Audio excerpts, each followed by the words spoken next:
என் நெஞ்சில் குடியிருக்கும்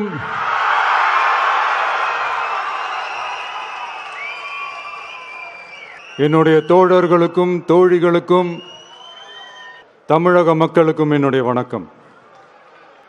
நம்ம குடும்ப உறவுகளை இழந்ததுனால சொல்ல முடியாத வேதனையிலும் வலியிலும் இவ்வளோ நாளாக இருந்தோம். அப்படிப்பட்ட அந்த சூழல்ல நம்ம சொந்தங்களின் மனம் பற்றி இருக்க வேண்டியது நம்மளுடைய கடமை. அதனால தான் அவங்களோட சேர்ந்து அமைதி காத்து வந்தோம். ஆனால் இப்படி அமைதி காத்து வந்த நேரத்தில் நம்மளை பற்றி வன்ம அரசியல் வலைகள், அர்த்தமற்ற அவதூறுகள்னு இந்த மாதிரி நிறையா விஷயங்கள் நம்மளை பற்றி பின்னப்பட்டன, பரப்பப்பட்டன. இது எல்லாமே சட்டம் மற்றும் சத்தியத்தின் துணை கொண்டு துடைத்து எறிய தான் போகிறோம்.